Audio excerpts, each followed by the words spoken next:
The Oklahoma City Thunder might have a problem if they want to keep SGA in the lead for the league's MVP. SGA's got a lot of competition nipping at his heels, but also you've seen a lot of players become a risk of not being eligible for any NBA awards because of the 65 game rule. In fact, this season, you might see more players be ineligible for NBA awards than we ever have before. Of course, you've heard the rumors of people saying that it's because of injury, the seasons are too long, guys are getting injured quicker because of the schedule, whatever it might be. We've got to talk about SGA because he is right now 6 games away from not being eligible for MVP and any other postseason awards that he might be up for. So we got to talk about it. We got to discuss it. Before we do, as always, want to hear from y'all. Join the discussion. Jump in the comments below. Let me know your thoughts. If you're new to the channel, we'd love to have you be a part of it long term. Hit that like, hit that subscribe button. But let's dive right into it because SGA, along with many, many other players, being at risk of missing NBA awards under the 65 game rule, along with Jokic, who can only miss 1 more game, Devin Booker, who can only miss 3 more games, Victor Wembanyama, he can only miss 4 more games. You got Luka, who can only miss 5, Ant, who can only miss 7. But who's the one player on this list that can give SGA the most problem for the MVP award that is still in pretty good shape to win it if he misses a couple games? It's going to be Cade Cunningham.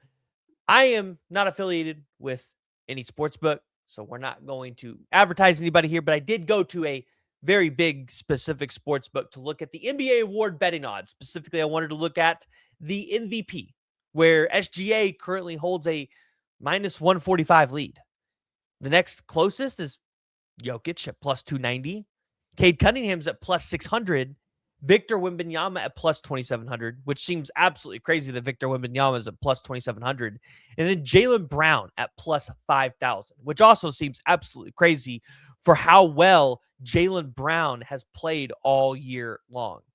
But looking at SGA specifically, because from the beginning of the season, it really felt like SGA had the MVP locked up as he was being more efficient than he was last year offensively.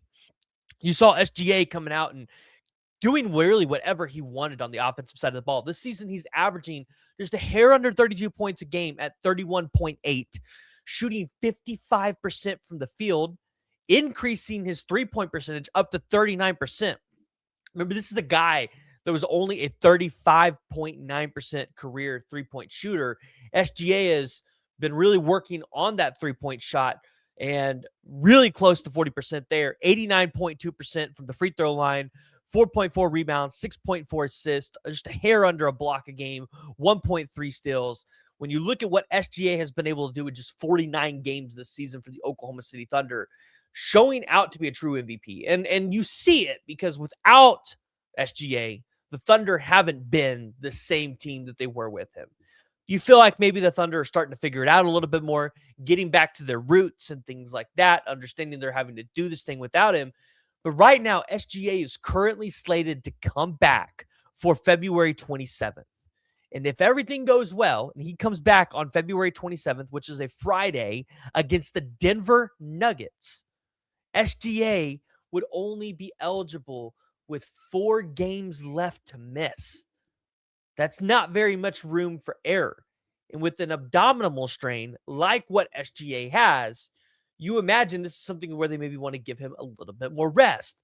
But at the same time, I imagine the Oklahoma City Thunder don't want to give up a chance for SGA to win another MVP, a back-to-back MVP, and especially a small market like Oklahoma City. So obviously, if he comes back, that gives him 4-game cushion. But if he misses Denver, he could come back Sunday, March 1st, but then you get only a 3-game cushion. So the Oklahoma City Thunder and SGA kind of entering some dangerous territory here. When do you need to bring him back? When is the appropriate moment to bring him back, right?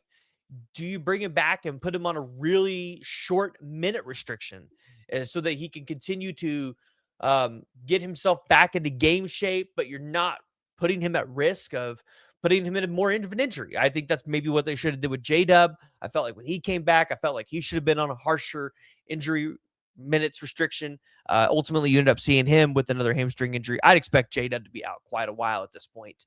But, you're still without AJ Mitchell, who's had the abdominal strain as well. Now he's got an ankle problem. Chet's game time decision for tomorrow. You've got Alex Caruso being a game time decision. The Oklahoma City Thunder obviously desperately need SGA back, but you don't want to rush him back. You want to conserve your opportunity to win a championship. But at the same time, you also don't want to throw away a season where SGA has been so good. And if he comes back, he's still the front runner to win the MVP. Maybe a little bit more competition now with Cade Cunningham and what he's been able to do this season.